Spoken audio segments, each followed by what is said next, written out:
Cuando hablamos de filosofía moderna, siempre hay un nombre que sale en primer lugar, ya lo hemos hablado aquí: René Descartes, pienso luego existo, el discurso del método, la duda metódica para comenzar a conocer la realidad de las cosas. Y eso está muy bien, no hay problema, pero hay que también recordar que hay un nombre muy importante en el siglo XVII, una persona que se va a encargar de colocar también el racionalismo en el mismo centro de la cuestión, para entonces poder de ahí empezar a conocer la realidad de las cosas y cómo entonces empezar a tomar un nuevo camino. Así que hoy vamos a conocer un poco mejor al gran Baruch Spinoza.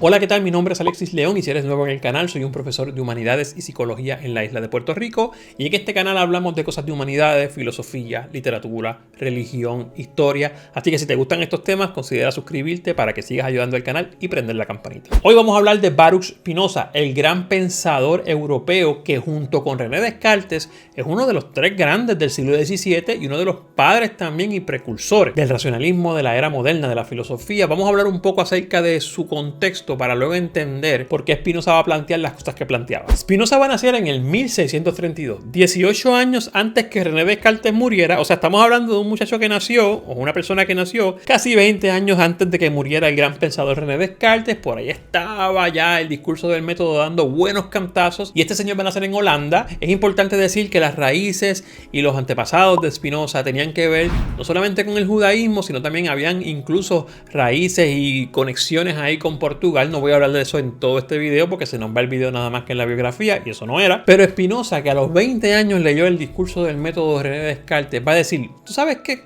Es verdad, hay que sacar la fe del centro de las cosas, o por lo menos la religión y el dogma del centro de las cosas, y empezar a analizar las cosas desde el racionalismo, desde esta nueva intención de poner la razón en el centro para que entonces nos dictamine qué es lo correcto y el camino a seguir. Recuerden una cosa, estamos en Europa de la mitad del siglo XVII, una sociedad que no solamente está cambiando la forma de pensar, está cambiando la forma de gobernarse, de manejarse como Estado. Eventualmente van a venir las revoluciones, ya hay pensadores, y hemos hablado aquí de Bacon, de Hobbes, de Locke, o sea, pensadores que están promoviendo una nueva forma de entender esa relación de Estado-individuo. Pues Spinoza va a ser otro de estos pensadores que va a decir: fíjate, a lo mejor es que la fe no debe estar en el centro como llevamos tantos siglos, sino que hay que poner la razón. Una de las cosas que va a hacer Spinoza, que es bien importante, es que va a romper con el dualismo cartesiano. Recuerden que cuando hablamos del discurso del método de René Descartes se establecía que hay un dualismo mente-cuerpo. La mente es una cosa, el cuerpo es otra, y en función de ellos dos, o en la función de ellos dos, es que podemos entender al individuo. Spinoza va a romper con eso. Spinoza va a decir: no hay un dualismo,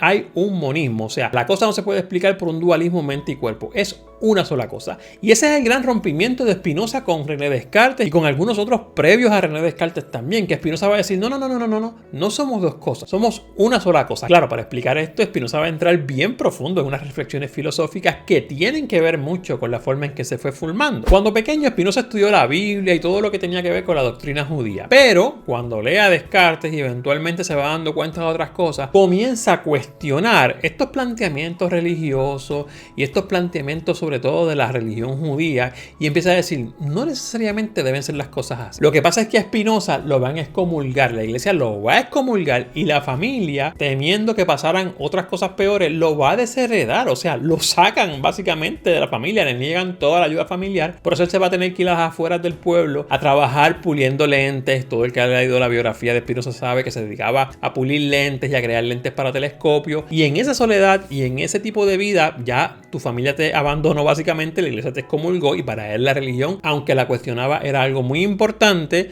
Pues entonces comienza a reflexionar sobre otras cosas. Si hay un libro de Spinoza que resume toda su propuesta teórica, todo su planteamiento, es el libro de Ética, y es un libro que se va a publicar después de su muerte, ya mismo voy a hablar de eso, pero es un libro que reúne todas las ideas que él tenía en cuanto a la filosofía de vida y en cuanto al conocimiento, incluso en cuanto a la idea del bien y el mal y la sociedad como grupo que funciona para delimitar o para designar qué es lo bueno y qué es lo malo. Incluso Spinoza va a hablar hasta del asunto ontológico y sobre Dios, qué es Dios y qué debe ser Dios. Es importante saber que mucha gente lo cataloga como el primer ateo. Spinoza en ningún momento se declaró como ateo. Lo que pasa es que Spinoza propuso otra idea de Dios. Y les voy a decir algo. La mayoría de los pensadores que vinieron después, o sea, posteriores a Spinoza, y muchas personas hoy en el siglo XXI, tienen una idea de Dios que tiene sus raíces en lo que proponía Baruch Spinoza. Entonces, esas ideas que están contenidas dentro de su libro, dentro de su obra ética, la Iglesia y el Estado le van a pedir que no las publique mientras esté vivo. Una cosa que sabían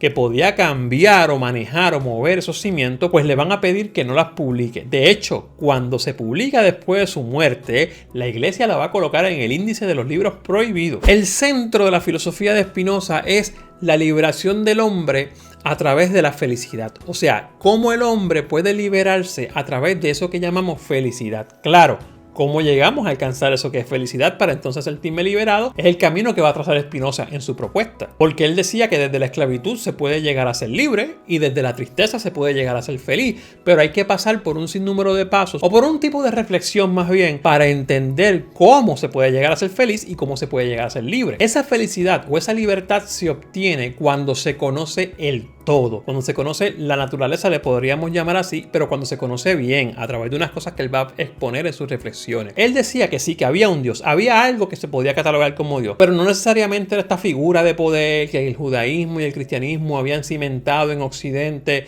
que era un hombre, que era el padre de Jesús. No. Él lo veía como un ente más o como un todo más general, algo más quizás poderoso, pero algo más natural. Y es en el acercarse y el conocer esa naturaleza que entonces, al hacer eso, nosotros nos hacemos libres. Claro, conocer esa naturaleza no es tan fácil como mirarla y explicarla ya. Básicamente son tres fases del conocimiento las que va a proponer Spinoza y cada una de esas tres partes tiene unas características especiales a través de las cuales, si las cumplimos las tres, podemos llegar a ser felices, a ser libres. Y esos tres conceptos son imaginación, razón o razonamiento e intuición. Cada uno de ellos con características específicas. Vamos a verlas ahora. Cuando algo del exterior impacta o afecta a nuestro cuerpo, o sea, nuestro cuerpo como individuos, es la imaginación la que forma una idea. Por ejemplo, yo veo el sol lejos y mi imaginación me dice pues que el sol es redondo, que el sol quizás está cerca, porque yo no he aplicado un conocimiento racional de distancia y tiempo y todo lo demás para saber qué tan lejos está. Yo lo veo ahí, quizás mi imaginación podría decirme que lo puedo alcanzar. Igual con la luna, igual con los objetos a la distancia, igual con los olores. Bueno, hay tantos ejemplos, pero ya entendiste la idea. O sea, la imaginación es lo primero que me da a entender a mí, o lo primero que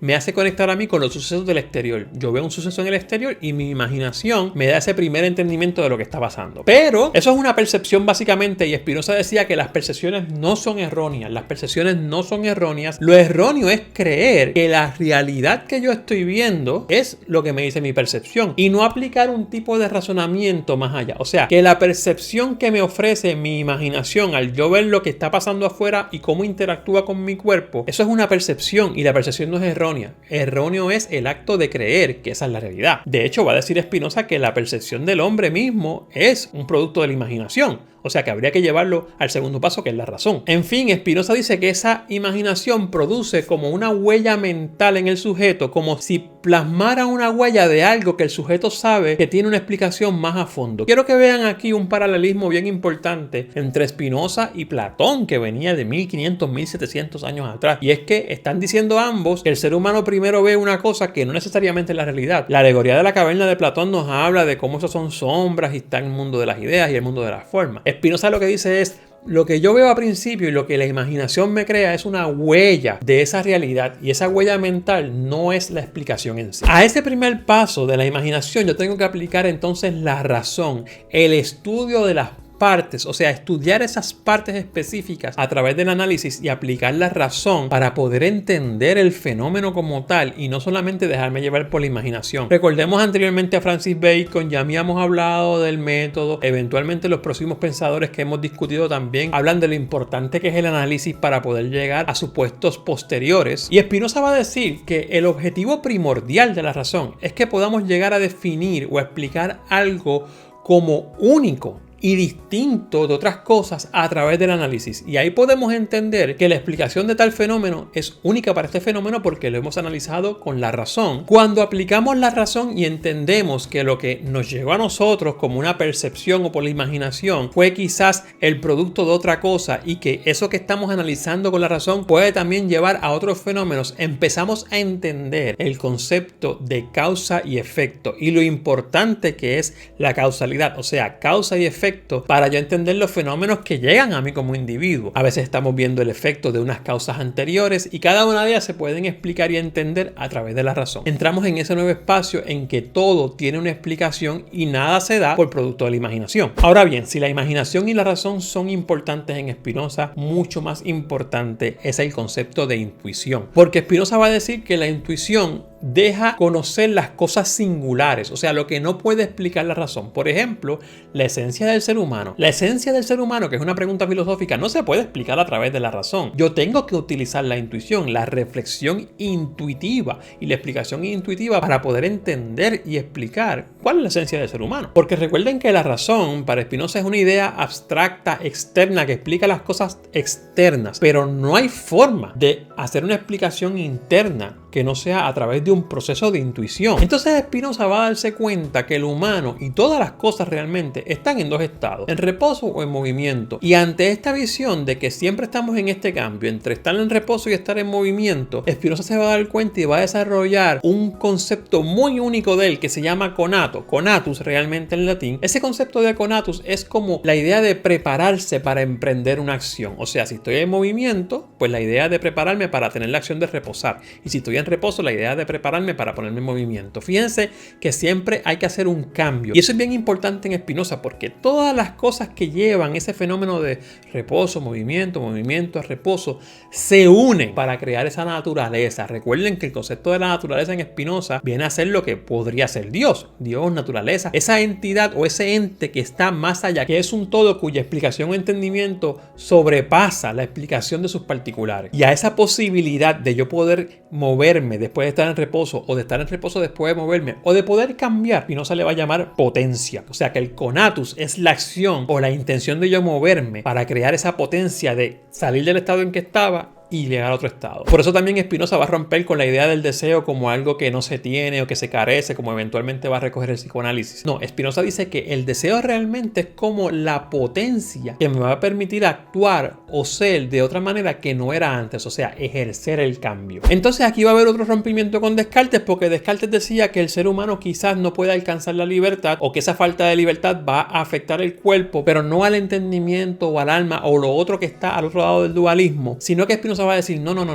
Nosotros nos afectamos a la misma vez. Y es este todo el que tiene que buscar la explicación o el que tiene que buscar el entendimiento de la generalidad, de la naturaleza, del todo, para ser feliz uno solo, no dos. No es que cuerpo no puede ser feliz y alma puede ser feliz, o que la falta de libertad puede afectar al cuerpo pero no puede afectar al alma. No, Spinoza va a decir, somos una sola cosa. Y esa única cosa tiene que aspirar al entendimiento del todo. Y él sabía muy bien que dentro de un estado como el que se estaba formando no se podía tener libertad total porque las cosas estaban delimitadas por el Estado. Pero es el conocimiento determinado de las cosas que funcionan en ese orden natural el que nos permite ser más y más libres. En la parte política, Spinoza también creía mucho que debía haber algún tipo de negociación entre el hombre o el individuo y el Estado. O sea, yo te doy algunos derechos para que tú me des algunas seguridades a mí y creamos como un tipo de contrato social. Spinoza va a ser bien importante en lo que eventualmente va a plantear nuestro amigo Juan Jacobo Rousseau, que no lo hemos tocado en este canal, porque Spinoza también va a hablar de esas primeras cosas, esas primeras negociaciones entre un hombre que sabe que está limitado, pero que para alcanzar su felicidad completa, que es el conocimiento de la naturaleza y del todo, debe llegar a un tipo de acuerdo con el Estado para que el Estado le asegure unas cosas mientras yo le doy parte de mis derechos. Y es ahí donde va a aparecer el concepto de la moral social en Spinoza. A Spinoza se le ha hablado muchas veces en cursos de ética y moral porque Spinoza sabe que un Estado y el individuo tienen que llegar a una negociación entre lo que es correcto y lo que es incorrecto, lo que es malo y lo que es bueno, para a partir de esas negociaciones y de esos entendimientos pueda crearse un Estado que se pueda vivir tranquilo, un Estado que respete ciertas libertades del individuo, a la vez que ese individuo está constantemente buscando ese conocimiento general. Es interesante la visión de Spinoza porque Spinoza como que quiere encuadrar todo dentro de una sola sustancia única, o sea, un monista básicamente, y se dice que pudo haber llegado a mayores presupuestos teóricos, a mayores exposiciones, a mayores reflexiones y a mayores principios filosóficos, pero murió a los 44 años de tuberculosis y se fue muy temprano, se fue muy joven, pero aún con los 44 años dejó todo un legado filosófico que van a recoger otros pensadores a partir de él, sobre todo Juan Jacobo Rousseau, como ya dije. Si te ha gustado este video, recuerda darle like y suscribirte prendiendo la campanita. La campanita es lo que activa el algoritmo de YouTube para que este canal siga llegando a los demás y te ayude a ti y a ellos. Nos vamos preparando para hablar de Juan Jacobo Rousseau y algunos contemporáneos de él en una guerra que es bien famosa en la historia de la filosofía. Hasta la próxima, nos vemos.